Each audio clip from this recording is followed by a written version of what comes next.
happy Sunday, or whatever day you happen to be watching this. I played in a doubles tournament yesterday and had a really, really good time. So, I want to tell you about it.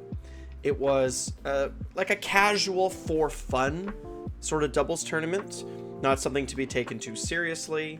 We played a bunch of excellent maps designed by the Northern Wastes Alliance up here where I live. They also do the GT and just generally are the backbone of our AOS community up here. We're in my town.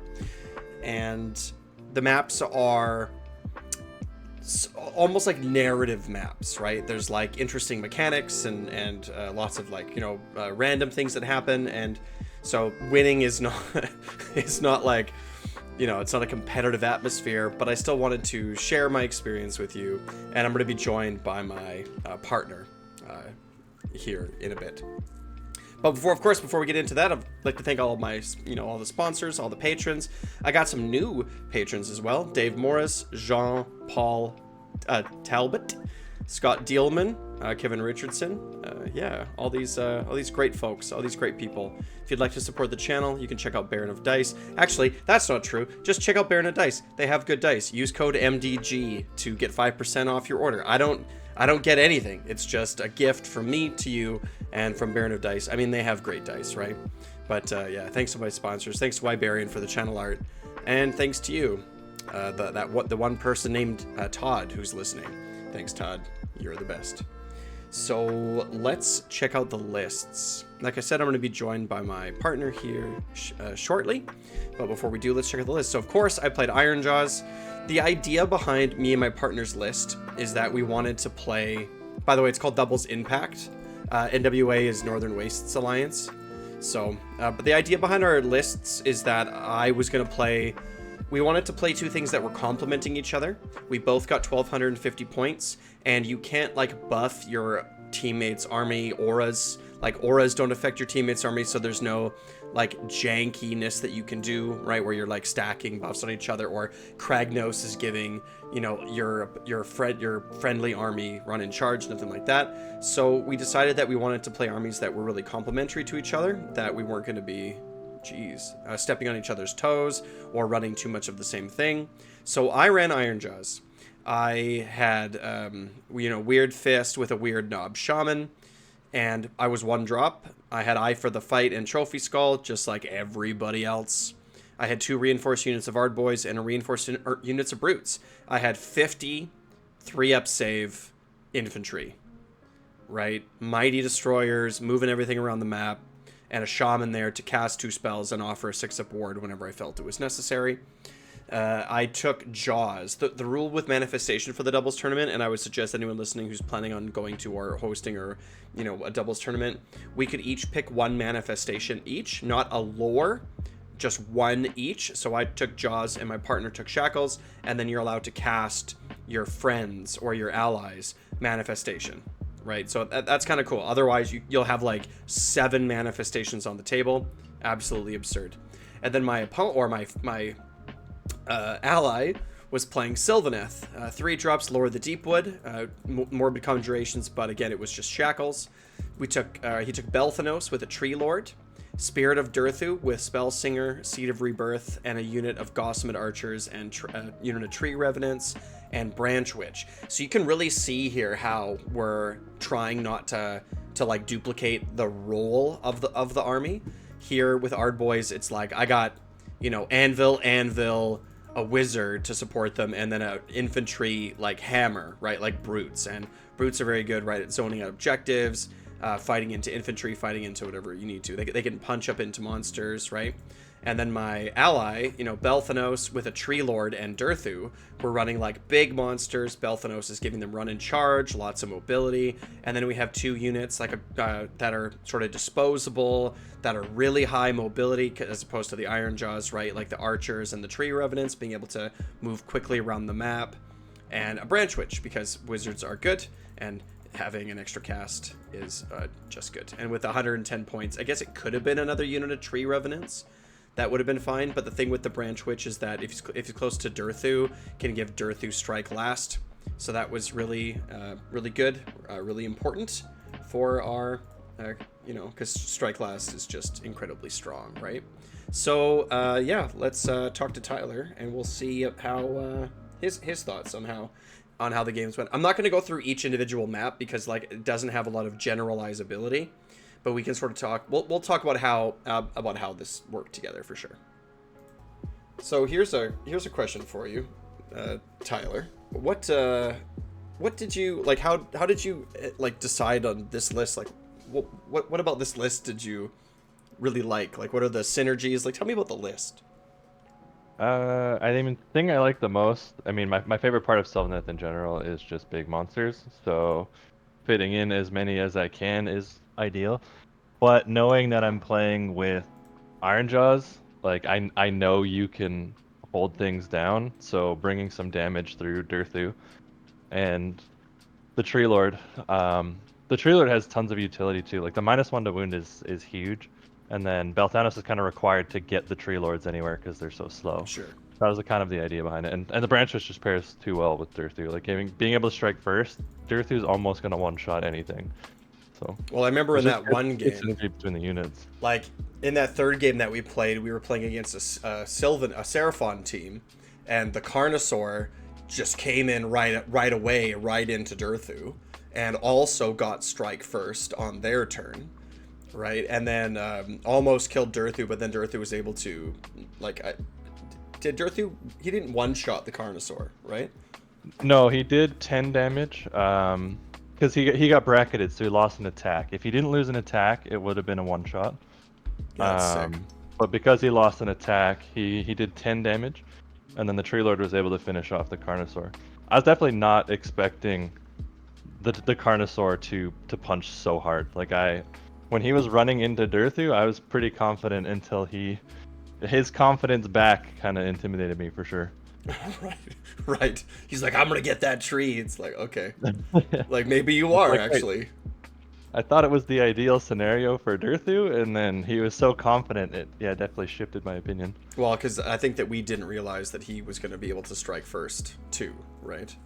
Yeah, exactly. So It's a pretty easy condition of just having to have my model damaged, and with so much shooting in that Seraphon list, like he was gonna be damaged for sure. yeah, and then Durthu, I think the Seed of Rebirth went off.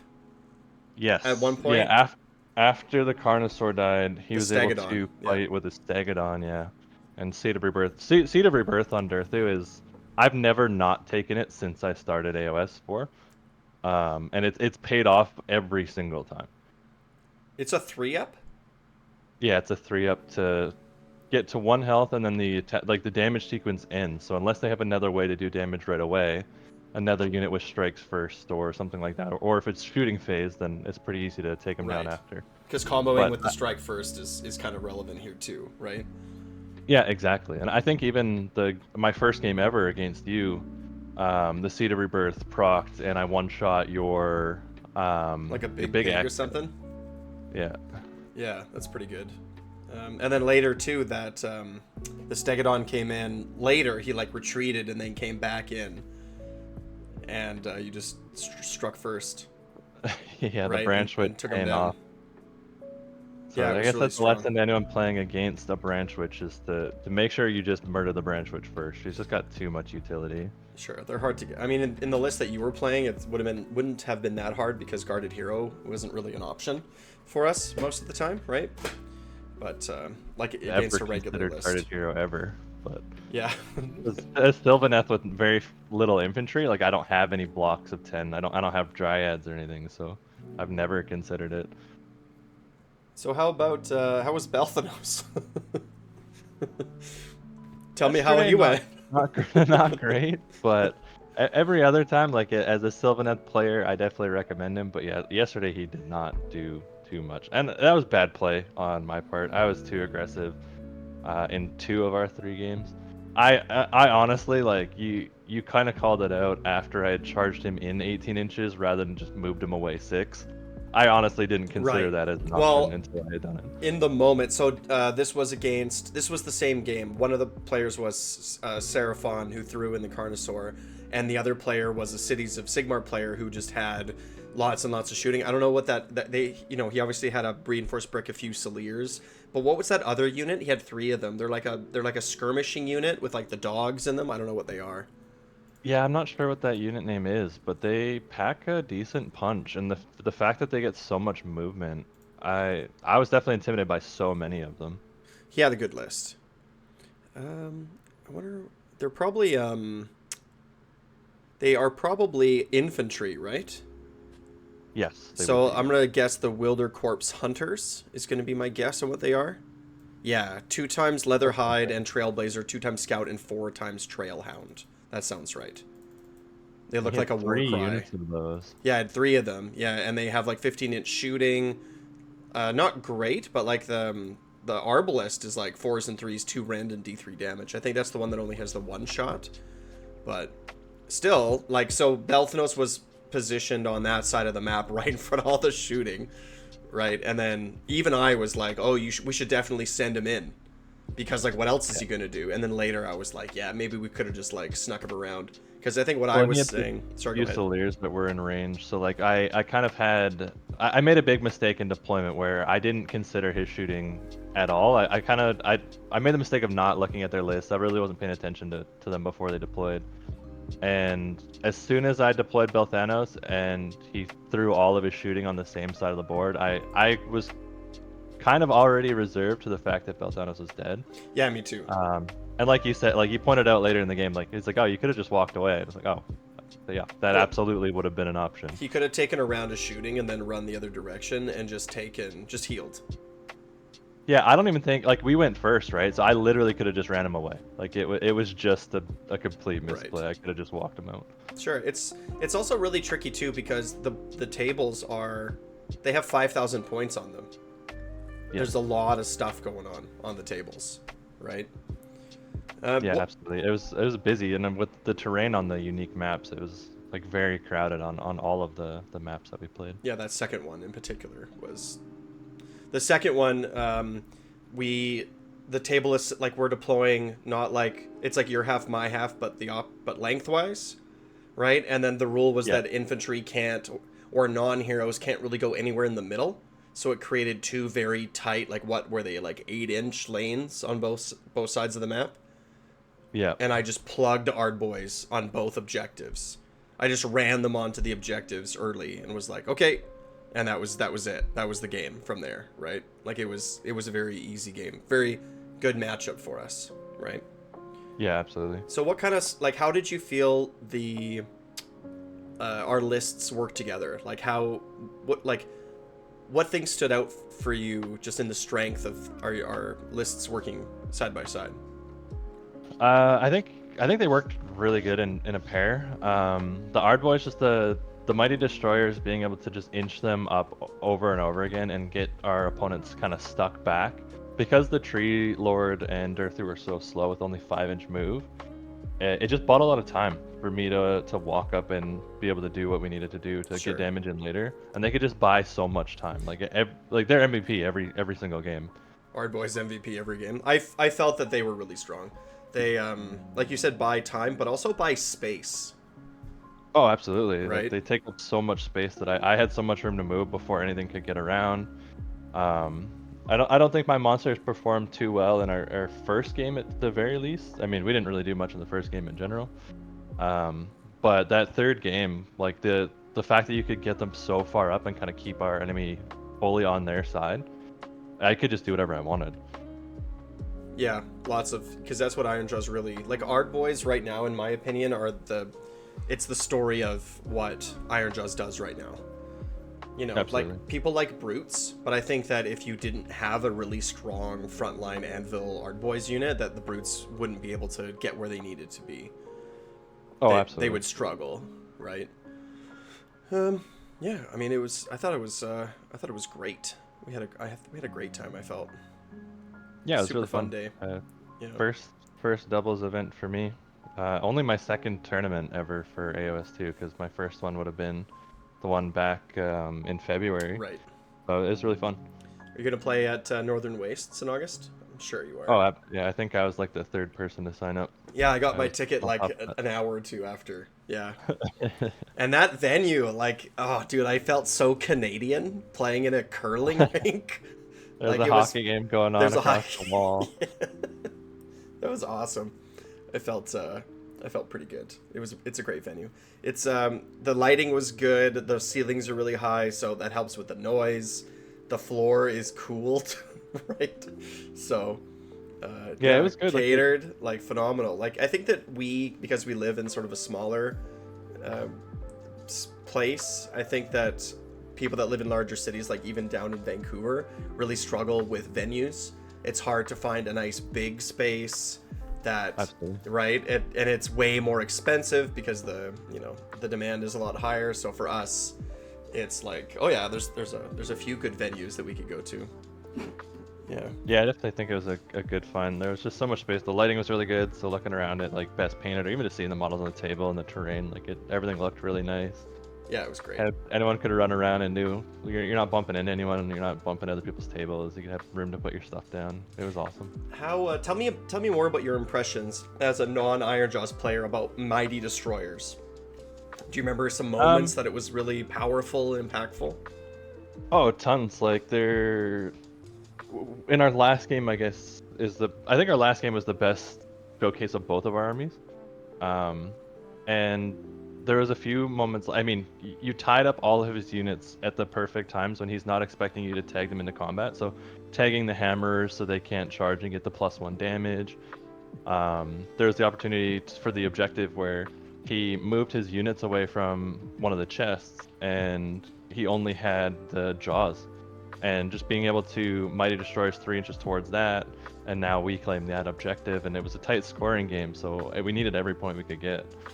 Yeah, I think in that move too, I also Mighty Destroyered into Jaws, so it didn't get its charge bonus. Yeah, exactly. Actually, so it makes a huge difference not having this restriction of not being able to move into combat, and being able to move while in combat as well. It's huge. It made a huge difference, and it kind of like, even though it was explained to every opponent or they were already aware, like it still seemed to catch people off guard no matter what. Oh yeah, nobody. It's really hard to consider it. You can explain. The only reason that I tell people the rules to my army, right, is because if I don't, I feel guilty. But I fully understand that nobody understands how good certain rules are until you have experienced them yourself. And it's just so hard to plan around it anyway, even if you know that you're gonna get that 3-inch move. Like, to alter your game plan around that is already a significant disadvantage, right? Because you have a game plan in your mind when you go into a game generally. And now, okay, well, I have to worry about this 3 inches every hero phase. So. Yeah. And again, it's like, as a player who's played a fair number of Iron Jaws games and talked about it a lot, and Discord and all this, and I've picked up lots of little tricks that are not obvious when you first hear the rule. And when you think about like Art Boys and Iron Jaws in general, I guess, without the pigs or a Maw Crusher, you expect them to be slow. Sure. And like the 3 inches of free movement plus an auto run of 6 inches, so like you've got 13 inches of movement on 16. A 3-up save 40 wound unit. Yeah, like that's 16, because you get to if you go first, you get to Mighty Destroyers twice before your opponent gets to move.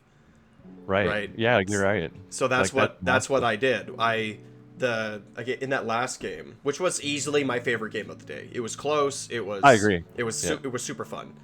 They were all fun, right? But that last one was particularly enjoyable. Our opponents were also very skilled players, so that helped too, right? To make it like more interesting and engaging. And they also knew your army really well too, right? Oh yeah, Nick was a Sylvaneth player himself, so he knew exactly what I was trying to do the whole time. Yep, but being able to like Mighty Destroyers 3 inches forward, auto run 10 inches, and then Mighty Destroyers 3 inches again. I tagged them in deployment. The Fusiliers were stuck behind those Grand Hammers or whatever they are, those little dwarf guys, the whole game. The Fusiliers never got to move out of deployment, and he deployed them like kind of behind like a terrain piece, and I think it blocked out some of your shooting. Yeah, absolutely. He was like shooting at Ard Boys, and I would just like all out defense them. Like, yeah, it just wasn't scary. It's been quite interesting. Like I think all three of our games, like our boys were like they're gonna be getting cursed and people are gonna have nightmares about them Well, they're really strong. because Yeah. they did so good and everyone just seemed to be shocked about how sticky they were. And you didn't have the Ard Boys Big Boss in your list this time, but like the chip damage that they can put out is actually incredible With the boss. Without the with the boss, boss. I Yeah, think it's almost negligible without the boss. Right? It's just, and like I was saying before, just like like if you have the boss, it doubles the mortal wounds. But I think it also just the math works out better, or maybe it's just my impressions. But I think it gives a lot more opportunity to spike. You can roll 20 dice or even 10 dice, and all of a sudden there's 5s and 6s.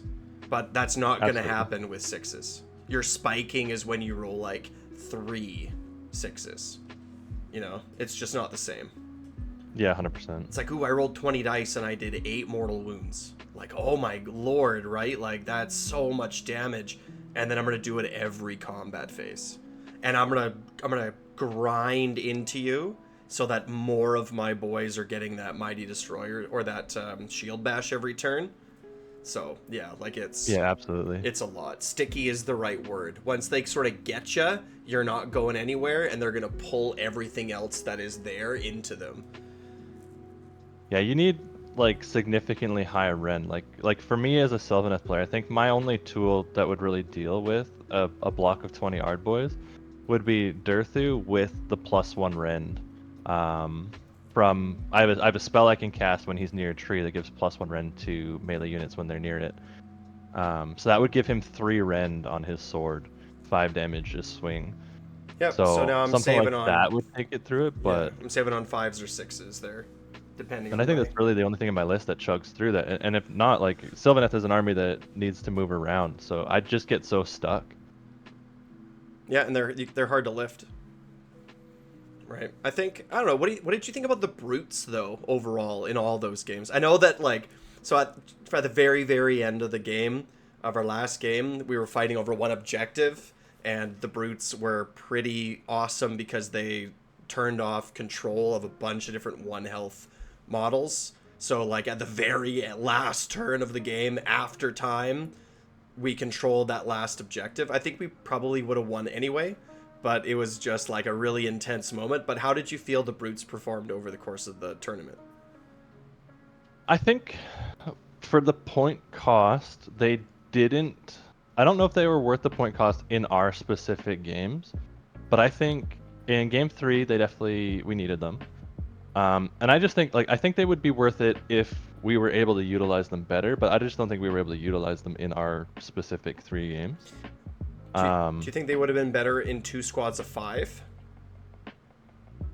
Possibly to go snag objectives. Well, just to be more throwaway too, right? Just so I can be Yeah. like, here's like there, off you go, right? Yeah, it's hard to say because like the potential is there, right? But potential doesn't really matter, ironically. Sure.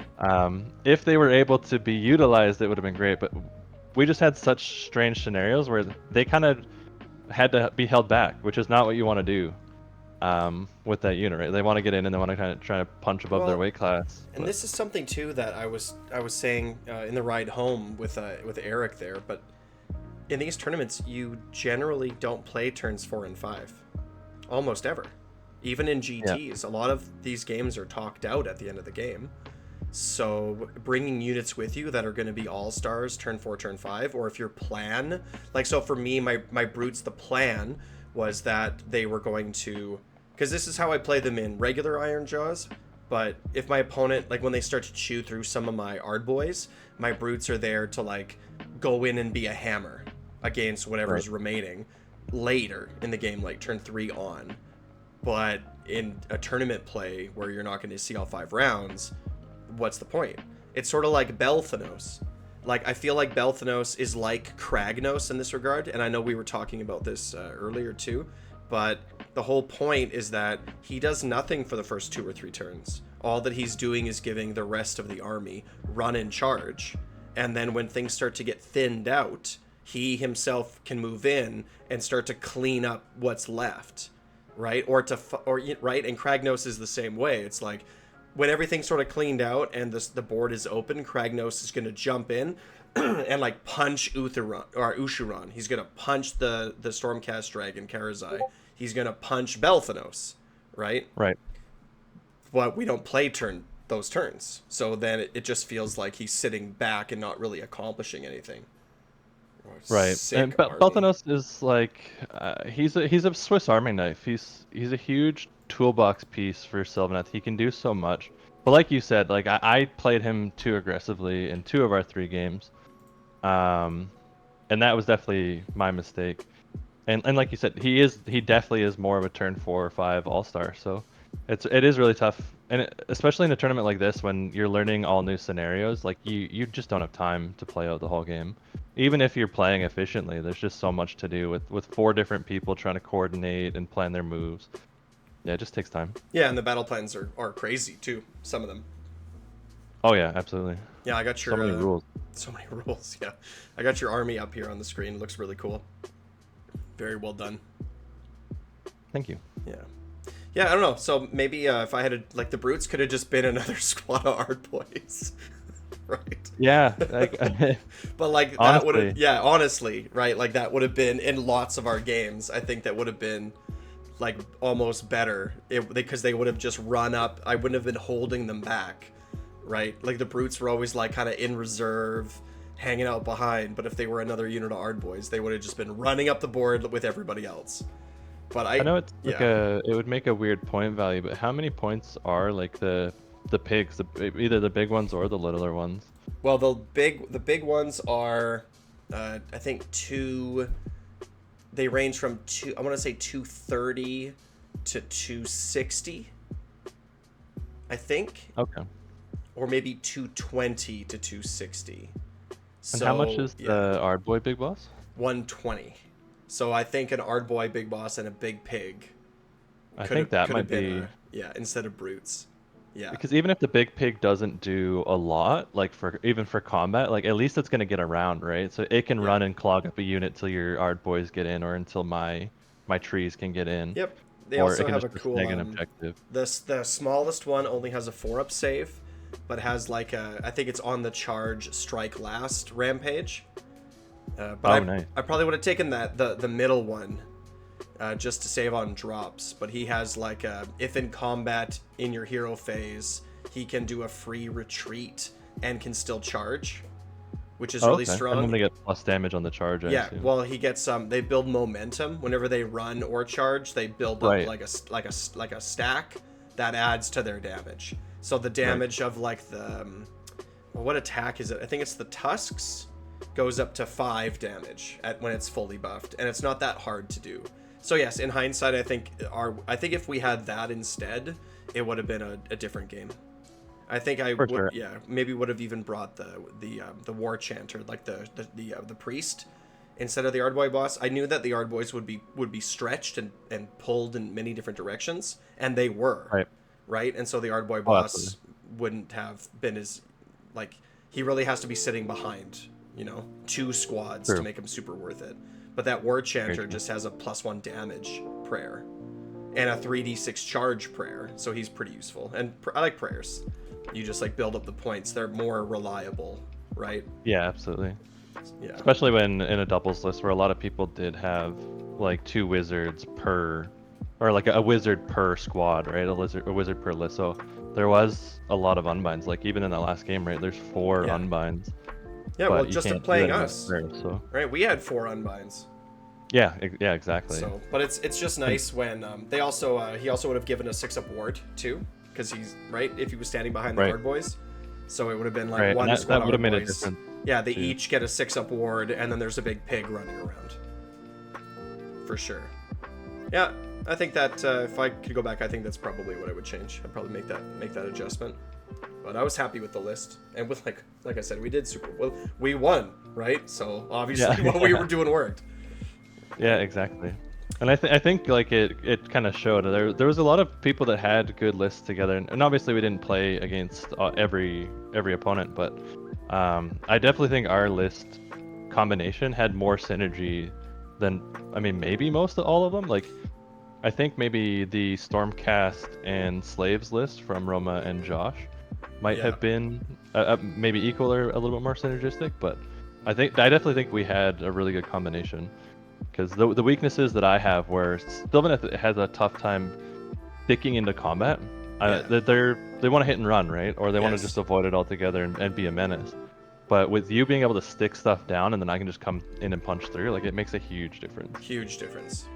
And I knew that. I thought like right away. I'm like, well, what does Iron Jaws do best?